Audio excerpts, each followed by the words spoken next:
Excelentíssimo senhor presidente, senhoras deputadas, senhores deputados, público que nos assiste pela nossa TV Alesp, senhores assessores, assessoras.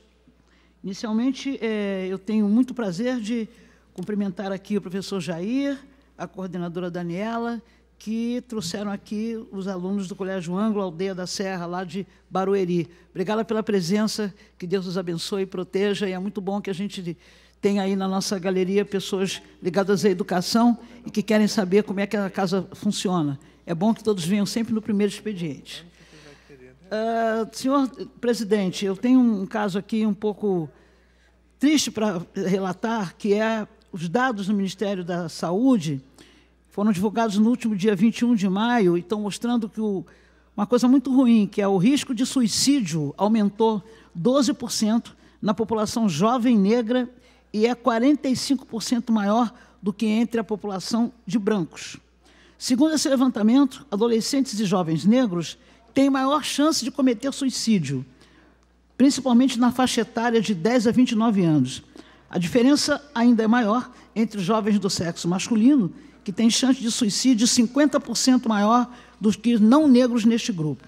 Os dados são da cartilha Óbitos por Suicídio entre adolescentes e jovens negros, lançada pelo Ministério da Saúde.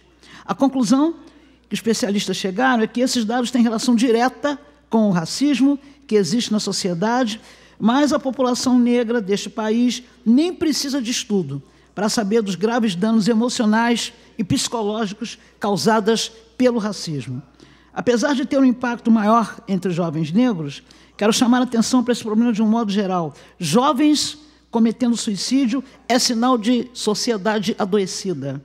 As doenças do corpo, da alma e da mente e as discriminações não podem mais ser subestimadas ou individualizadas.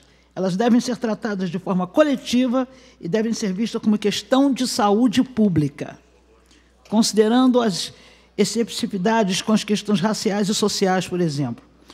Falta de emprego, falta de perspectiva, ataques aos direitos, né, já estão mais do que consolidados, e discursos de ódio são fatores que certamente têm contribuído para um triste cenário.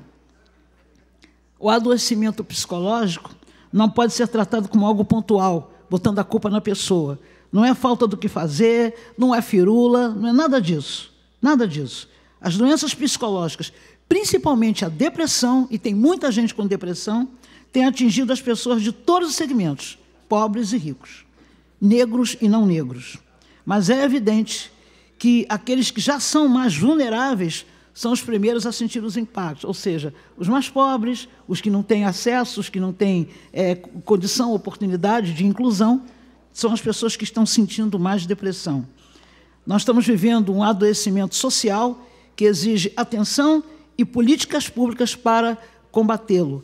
É uma coisa que quase não está sendo divulgado, mas quando a gente tem conhecimento desse dado vindo do Ministério da Saúde, a gente tem que trazer a essa casa para conhecimento do público e tem que agradecer quando a gente tem professores, psicólogos, né, sociólogos, coordenadores de ensino, que é um segmento que está sendo muito prejudicado pelos governos, e a gente não pode deixar, sabe, a deriva esses professores, esses coordenadores, esses psicólogos, porque eles são fundamentais para que não haja o aumento do percentual de suicídio de jovens. Isso é uma coisa muito grave.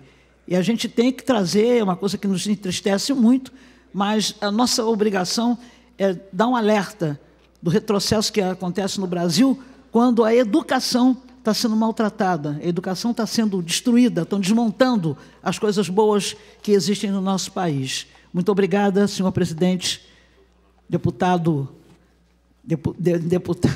deputado Gianazzi. Vossa Excelência, que é professor, que é um homem que luta pela educação, pelo direito, pela inclusão e pelo respeito à classe de professores. Muito obrigado.